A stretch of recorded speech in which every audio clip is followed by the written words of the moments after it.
Canal del Congreso, el canal de la Unión, presenta.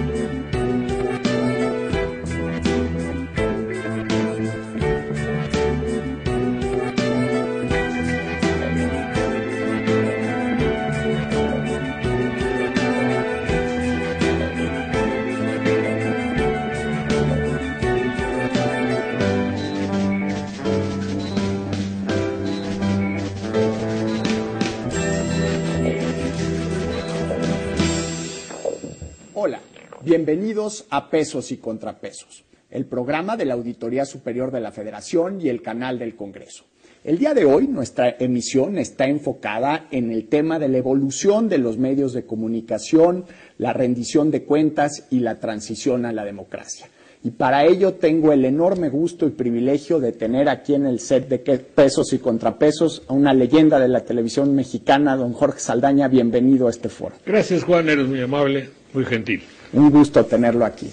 Y también tengo el gusto de contar con la presencia de mi amigo y colega Rubén Álvarez, periodista de mucha experiencia en la prensa, el economista, W Radio y ahora director del portal de la Red por la Rendición de Cuentas. Rubén, qué bueno tenerte. Gracias. Don Jorge. Sí, señor. ¿Cómo han evolucionado los medios de comunicación? Sé que solo tenemos media hora, pero por algo hay que empezar. Sí, por algo no. Muy fácil, no han evolucionado, han involucionado. Mi tesis es que han involucionado y lo demuestro porque, si bien se puede decir que técnicamente hemos en los medios de comunicación avanzado de una manera vertiginosa, en otra forma han involucionado en cuanto... Hemos ganado pluralidad, ¿no?, en estos años. Hemos perdido jerarquía de valores, que es lo peor. Es decir, sí podemos tener medios muy plurales, pero de hace 30 o 40 años, cuando había en la misma televisión, había una pléyade de intelectuales que hoy no tienes, que abarcaban todos los ámbitos del criterio, inclusive religioso, inclusive alternativo.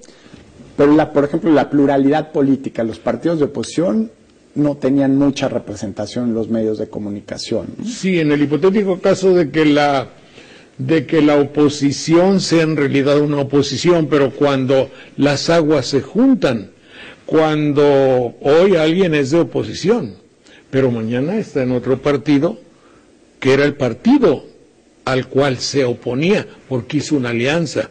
Cuando un solo partido tiene 3 o 4 matices y es todo un arcoíris de coloridos partidistas, cuando hay familias que tienen un partido político, se dice, no me consta. Cuando, ¿qué te voy a decir? Un partido político, es decir, no te preguntan al entrar a un partido político, ¿y usted es honrado? Pero antes sí. No me importa. Tú dijiste que actualmente ha evolucionado. Estamos viendo de cómo veníamos a cómo estamos, ¿no? Bueno, podemos sacar una conclusión. Nunca los partidos políticos han sido un área de honestidad. Y no lo han sido. Y entonces ahí no hemos evolucionado. No, hemos involucionado, va para abajo. Es decir, hay una posibilidad muy grande de demostrarlo, me explico. Lamentablemente, ¿qué más quisiéramos? Rubén, con una posición inicial muy provocadora de don Jorge Saldaña. ¿Cómo la ves? Lo estás mandando a papá caliente, Juan. No, bueno, pues para eso te invité. Yo quiero interpretar, mi interpretación de lo que dice don Jorge Saldaña tiene que ver con que, en primer lugar, él fue pionero en los programas de televisión que abrían las puertas a la información, a la diversidad de opiniones, a la intelectualidad. Pero hay que decirlo, don Jorge, era una isla en toda la televisión mexicana lo que usted hacía. Sí. Era una cosa muy pequeñita en comparación con el resto de la programación. Sí. Yo quiero interpretar también lo que tú dices, Juan, en el sentido de que hay muchas más posibilidades ahora y muchos más ahora el daño es mayor el daño, se puede llegar a más gente. Pero lo que sí es cierto que en términos de, si quieres hablar de los medios, el desarrollo de los medios y la rendición de cuentas, sí creo que hay aún una carencia de entendimiento de lo que pueden hacer los medios de comunicación, o de entendimiento o de ganas, de lo que pueden hacer los medios de comunicación respecto de la rendición de cuentas. Y ahí sí creo que los medios de comunicación todavía se quedan cortos. Cortos en el sentido de que su papel o su participación en el desarrollo de una política de rendición de cuentas no ha sido cabalmente comprendida. Y el paso anterior, que tiene que ver con el acceso a la información o la transparencia, tampoco. Por desgracia, ya 10 años de que se formó el IFAI, hoy por hoy, todavía los medios de comunicación son muy reacios a figurarse la capacidad de contenido que podrían tener si aprovechan las herramientas del acceso a la información. Seguiremos hablando de la rendición de cuentas, que es el paso posterior al acceso a la información, pero hoy por hoy están cortos los medios de comunicación. Don Jorge. Sí.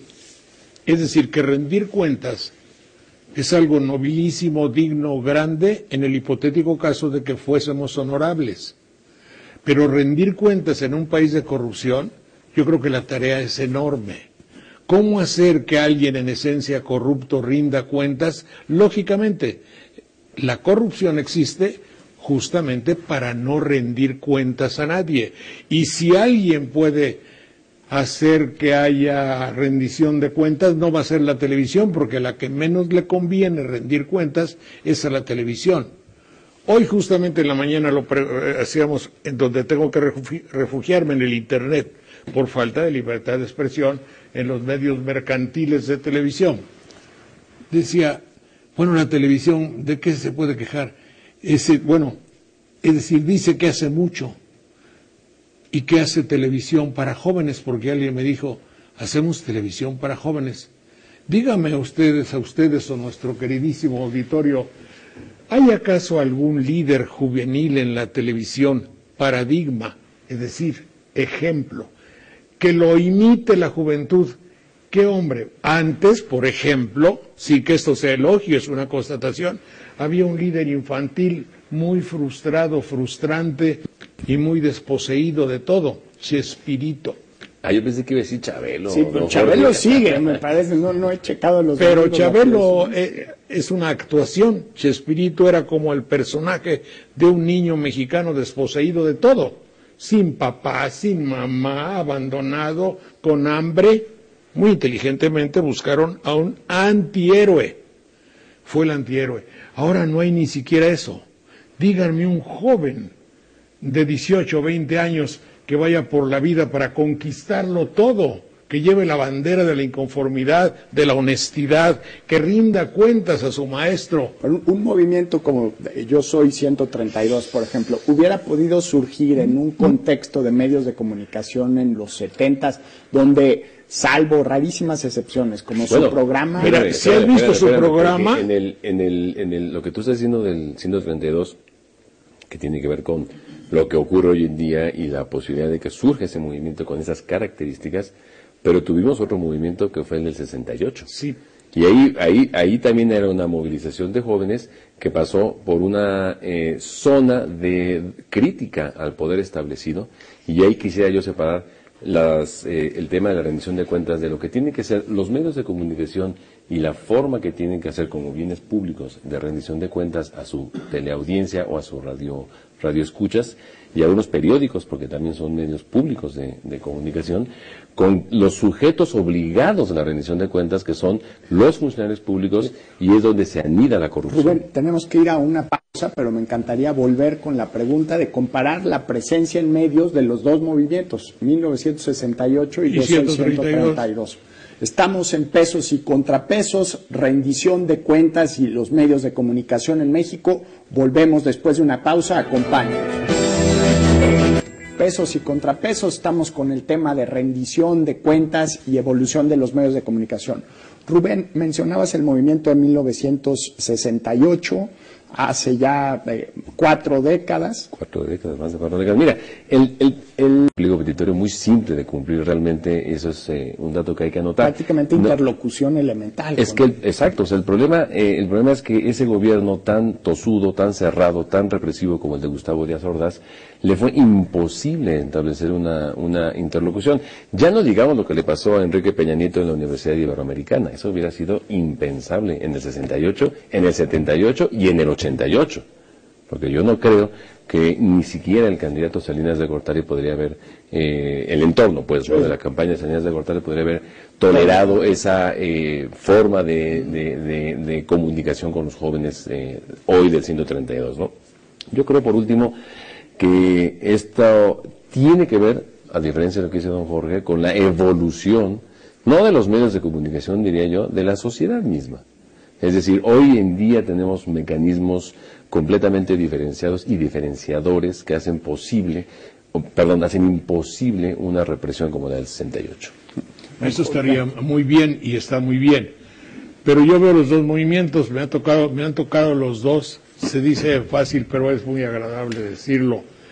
Y en aquella época no podría haber un movimiento. Actualmente el 132 junto a aquello no es un movimiento. Es una composición escenográfica de palabras extrañas aprendidas en academias de superación personal. El actual. Es decir, yo invito cordialmente a ustedes y al público, y tú que eres comunicador de periódico, su lenguaje es un lenguaje incomunicativo, alejado de la realidad nacional. Hablan, es decir, si yo digo, bueno, el movimiento posmodernista, el movimiento posmodernista de los metapoderes, en un gatopardismo de iconoclastas, no se entiende nada. Hay que ir al diccionario. Pero lo hacen a propósito. Su programa, con la mejor buena voluntad, no es crítica, es una realidad, cuesta mucho trabajo llegar a ser. No tienen, comunicación con el público de México. Sin embargo, lograron algo, don Jorge, muy notable. Que llegar a Televisa. Pero fue muy notable la forma en cómo pudieron comunicarse a través, Juan, de las redes sociales, de Internet. O sea, fue un movimiento en mucho. Porque una de los medios tradicionales. En un principio sí. Pero todas las manifestaciones que se hacían exacto frente a Televisa. Digamos que no llegaron a la televisión mercantil por excelencia, forman parte de ellos. Ahorita sí, pero cuando nace el movimiento, yo creo que ninguno se imaginó que iban a acabar con un programa dominical. Claro, pero tampoco es mucho tener un programa dominical en Televisa, es decir, no creo que sea motivo de orgullo para poner una presea a alguien. No, más allá de los méritos, pero no era, digamos, la raíz, la motivación del movimiento, en lugar de tomemos el poder, más bien don Jorge, ganemos un todos espacio. Alguna vez, bueno, no todos, yo sí he tocado Televisa. ¿Qué? Usted también, ¿no? Sí, ¿Usted no trabajó nunca en Televisa?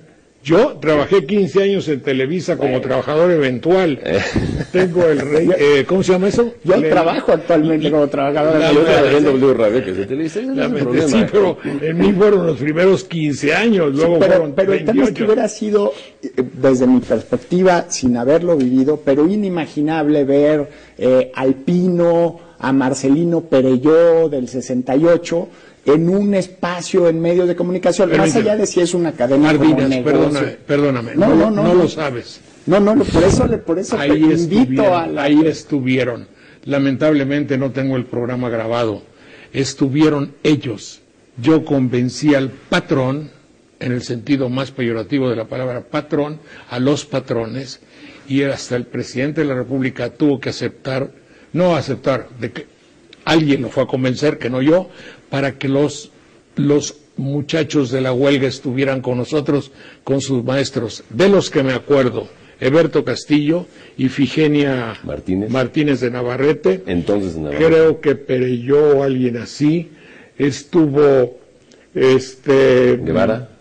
¿Guevara Niebla? No sé si Guevara Niebla, sí. Solamente el gobierno, me acuerdo que puso a un señor de una escuela de publicidad que estaba por aquí, por Bucareli, que era quien iba a defender hipotéticamente los presupuestos, lo que proponía el gobierno. Fue un programa que pasó 3 veces una noche, a las 8, a las 10 y a las 11. Pero seguramente pasó antes del 2 de octubre, porque después No, señor. del 2 de octubre, Alberto acabó en Bucareli, Perelló acabó Es que no te sabría. Lecumberri. Ahorita no te sabía decir si fue antes o después del 2 de octubre. No, pero dado lo que sucedió a estos... Lo único que te puedo decir es que ya había muertos. O sea, fue Porque ahí mataron a un ayudante mío, un muchachito que me escuchaba, que me ayudaba y que lo confundieron por un estudiante y lo mataron. Entonces ya había muertos y heridos. Y Pedro Ferriz y yo nos llevaron para decir, digan que no hay muertos, y si hay muertos, que vengan a quejarse. Y ahí va el tonto, fíjate que dije el tonto de mí, y yo leyendo lo que me habían dicho, y Pedro Ferriz también. Pedro estaba reconvencido, y yo dije, bueno, sí lo hago porque era una orden superior, y no hacer una orden superior era ser corrido de la estación. Entonces, dijimos, la persona que tenga que alguien le haya faltado respeto, que le haya golpeado, eso, por favor que venga y se queje. Y al otro día vienen tantos, hoy aquí está, vamos a decirlo, ya no nos dejaron decirlo. Era así como era. Luego, poquito tiempo después fue cuando yo sugerí, con una lista de 20 o 30 de los intelectuales que iban al programa, que se dijera lo que querían los jóvenes. Y hubo ese programa. Y es decir, sí se manifestó, pero se les entendía. El lenguaje de aquellos jóvenes al lenguaje de ahora, de los iconoclastas de la Ibero, no se entiende nada. Sí, ahí tal vez ya es un problema de la estructura educativa, no tanto no solo de los medios de comunicación. Es un problema de incomunicación, Pardinas, estamos incomunicados. En realidad, el lenguaje del mexicano... ¿Es un problema de los individuos que participaron en el movimiento o de los medios, de los medios de comunicación? Es un problema de los medios de comunicación. Tenemos 50 años de educación para la no comunicación, para el no pensamiento. Es demostrable. Si no crees que es agresión por agresión, yo te puedo decir, si yo veo 40 programas diarios que se exalta la muerte, si yo veo que mis ídolos de la televisión no tienen lenguaje, el otro día un muchacho tuvo que narrar una balacera. En 2 minutos utilizó 19 veces la palabra güey. ¿Cuántas veces? ¿Cuántas veces? 19. Se me hacen pocas. ¿Pero eso fue radio, fue televisión? No, él era de radio, pero quiso narrar, era de radio, pero no tenía micrófonos, entonces narró en esa cosa que narran. Dice, sí, güey, ay, no marches, y otro poco más fuerte, y no marches, pero el güey lo usó 19 veces. Y nosotros nos confrontamos. Pregúntale algo a un joven en la calle, a ver que te lo explique. Sí. Bueno, jerarquía de valores en los medios de comunicación, involución, evolución, rendición de cuentas, esto estamos tratando hoy en Pesos y Contrapesos. Vamos a una pausa, acompáñenos de regreso. Ustedes los problemas de jerarquía de valores en los medios de comunicación. Sí, yo pretendo que nuestro país vive algo que se podría llamar la televicracia. Es decir, en un principio, y cuando comencé, más de 50 años, la televisión, la prensa, la radio, es decir, los comunicadores eran amigos del hombre que tenía el poder. Todavía, don Jorge. Todavía. No, perdón, ha evolucionado algo. Ahora quieren hacer al hombre de poder. Es decir, cuando la democracia tiene que poner 10 millones de anuncios para vender, para convencerme de que yo vote por alguien, es general, desde hace 4 o 5 sexenios está sucediendo eso, es que la democracia está dirigida por un concepto televisivo, a lo cual llamo televicracia. Es decir, pero ¿cuáles son los valores de la televisión? La televisión tiene una meta, su valor es no tener valores. Es decir, ¿Lo ve usted como una meta? No es que sea pesimista, pero te lo voy a tratar de decírtelo en 3 palabras. Es decir, el valor vida para la televisión no existe, si no hubiera 40 programas de exaltación a la muerte. El valor léxico para... Habrá quien diga que eso es un reflejo del nivel de violencia que está viviendo en el país. Pues sí. No, es que no puede ser así. Es colaborar con su granito de arena, porque las películas que vienen de Estados Unidos, O las series de televisión. o la serie de televisión, o la misma telenovela, es colaborar con un granito de arena a la desjerarquización que hay en el país.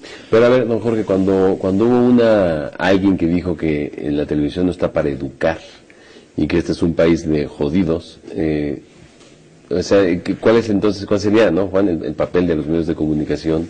Bueno, es que la televisión de una sociedad diferente o diferenciada sobre la base de valores. No, es que la televisión sí educa siempre y cuando la materia de esa educación le reditúe.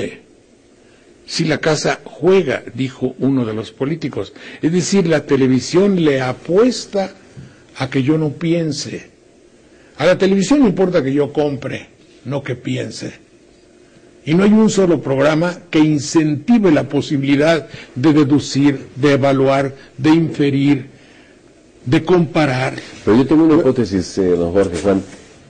A diferencia de otros países, sobre todo señaladamente en Europa, la televisión en México empezó prácticamente privada. La televisión pública no existía en este país, sino hasta mucho tiempo después, cuando surge el Canal 11 del Instituto Politécnico Nacional, y después el Canal 13. Y privada de nobleza, privada de interés. Bueno, pero el caso es que la televisión de hecho, pública programa está en un espacio de la televisión pública del Estado. Pero ¿cuándo surgió el Canal del Congreso? Hasta hace muy poco. Sí, claro. Cuando en Estados Unidos el Canal del Congreso de las dos cámaras tiene décadas de existir, en México apenas, no tengo el dato preciso, no quiero decir el número de años, pero son muy pocos, Juan, de que surge el Canal del Congreso. Pero entonces, luego el canal de la Suprema Corte, y luego el Canal 22, y luego, en fin. Todo eso está muy bien. Pero, don Jorge, nada más termino la idea. Yo tengo para mí, en la hipótesis, de que una parte importante de la ausencia de una televisión que contribuya con valores tiene que ver con que la televisión pública en México generalmente es muy mala y generalmente ha sido muy reciente. Pero no como un producto del azar. Es un proyecto, es que así está proyectado. Yo creo que ha mejorado Canal 11, Canal 22. Desde luego, y qué bueno que existe el Canal del Congreso. Yo insisto en el tema judicial. de la pluralidad y la competencia. O sea, ahorita existen mucho más espacios. Puede haber ¿estamos más mejor que antes? programas. Sí. Yo mucho mejor que antes, que sí. Don Jorge. Yo no quiero decir que no.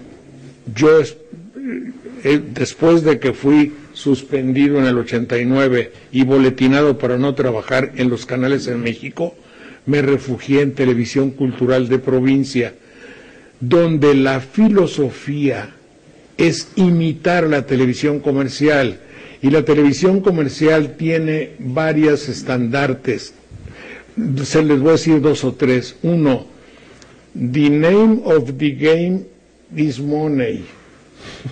Es un negocio. Por eso, es un negocio, pero tú lo dices como algo irremediable, pero no se puede hacer negocio con la educación de los niños. No me gusta como negocio. Quizás sea un espíritu un poco poético. Pero quizá tiene que Espérate, que me falta otro. A ver. El otro es, nadie ha perdido dinero bajando la calidad de los programas. Eso me lo dijeron a mí. Así deja de hacer esas babosadas de laboratorio del arte, porque nadie ha ganado dinero. Te voy a decir el otro. El otro es que no puedes vender programas, que a ver, es programas que se vendan, tú, quién sabe qué, hijo de quién sabe qué. Espérate, me dicen, no, tú haz programas que se vendan. ¿No ves que un minuto que no se vende en televisión es un minuto perdido para la eternidad? Yo pondría la otra cara de la moneda. La buena televisión pública, don Jorge, cuesta. Y el problema es que el Estado mexicano y los gobiernos de los estados invierten muy poco en televisión. Hacer buena televisión es un proyecto, cuesta. Está proyectado. Entonces, yo creo que también hay una falta de recursos notable. Por eso esto que usted dice de que la televisión pública imita a la televisión mercantil, es cierto y es lamentable. O sea, uno no ve el Canal 11, yo por lo menos no vería el Canal 11, no me gustaría ver el Canal 11, no veo el Canal 11 cuando saca series que se quieren parecer a las series de televisión comerciales. ¿Para qué? Mejor me quedo en Televisa o me quedo en Televisión Azteca. o en Cadena 3, que están sacando estas series de televisión comerciales. ¿Por qué la televisión pública tiene que imitar a la televisión privada? No lo sé, pero yo creo que se equivocan. Yo creo que se puede ser rentable haciendo buena televisión pública y buenos contenidos. Hay que invertir un poco de plata, sí, pero se puede. Es que la televisión mercantil ha hecho un pueblo de ignorantes y agachones. Bueno, no sé si la televisión nada más, don Jorge. También los malos programas de la Secretaría de Educación Pública, Bueno, es una combinación de factores. No, pero por ejemplo, yo comparo un poco el público de ustedes que están en la capital y de mi gente de mi rancho. ¿Qué van a saber de Canal 11, 22 y qué van a saber de nada? No, pero es que el Canal 11 ni siquiera podía llegar Ellos tienen, a provincia mira, hace unos años. La fanatización futbolística, tomar el fútbol para fanatizar. Es lo que digo, la televisión privada empezó muy pronto en este país. Hace muchas décadas que está la televisión privada. Nada más. Pero mira, yo te aseguro que muchas de las televisoras de provincia, que hay 30 canales más o menos, los productores tienen una obsesión terriblemente pavorosa, por decirlo así, de imitar lo que hace la televisión mercantil. No, pues es un error filosófico de entender la televisión pública como una república. El gobernador de allá, mi amigo, ahorita te voy a decir cómo se llamaba, decía, vamos a vender, ¿verdad que vamos a vender el canal de Veracruz? Saldaña, ayúdame. ¿Cómo a vender? Sí, porque una de las cosas que la televisión no sabe hacer, una de las cosas que el gobierno no sabe hacer es televisión, vamos a venderlo. Entonces, queremos un proyecto en el cual, mira, Miami está cerquita de Veracruz, directamente son 2 horas. Entonces aquí lo compramos. Era gobernador Miguel Alemán Velasco. Lo compramos. Y ponemos un gran centro de producción y hasta los estudios, pues oye, genial. Y entonces ponemos una gran casa productora de telenovelas y rociamos de telenovelas a toda América del Sur. Y hasta la Florida. Espérate, que esta cosa no es de ustedes, es el pueblo de Veracruz. Y por eso no me quieren a lo mejor, porque no se pudo vender. ¿Me entiendes? Es decir, querían comercializar lo no comercializable. O querían, sí, lo que no se debe comercializar, no es la vocación de la televisión pública hacer telenovelas. Tienen un público, tienen un mercado, qué bueno que exista, pero eso es el ámbito de la televisión privada. Puede tener la televisión pública, Juan, unos mecanismos muy interesantes como la BBC de Londres. Pero ¿cómo si minuto perdido? A través del financiamiento, a través de los impuestos.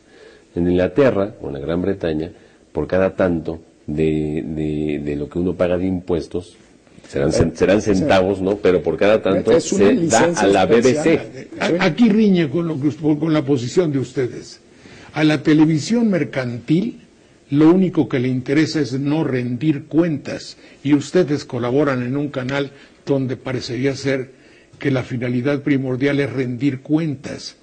Rendir cuentas es algo que no le interesa en absoluto a la televisión, es omnímoda, es decir, tiene todo el poder. Y alguien que tiene todo el poder y no la honorabilidad y que se mueve en un mundo de corrupción. ¿No tendría más poder la televisión por cable antes de tener 20 y tantos canales? Sí, tenía mucho poder. Había, por ejemplo, ellos querían bifurcar que hubiese 2 aspectos políticos, el oficial y la oposición. El que era oficial le iba a los Canarios de la América y la oposición le iba al Atlante o al Guadalajara. Y en esa manera proyectaban los impulsos políticos. Esos eran los márgenes de diversidad de opiniones. Afortunadamente, en un espacio como Pesos y Contrapesos tenemos más lugar para la pluralidad y diversidad de opiniones y contrapuntos. Don Jorge Saldaña, muchas gracias por habernos acompañado. Rubén, qué gusto tenerlos aquí. Ojalá sea el primero de varios programas, porque evidentemente no nos alcanzó el tiempo para compartir todas las ideas y posiciones de nuestros invitados. Muchísimas gracias por habernos acompañado. Lo esperamos para la próxima.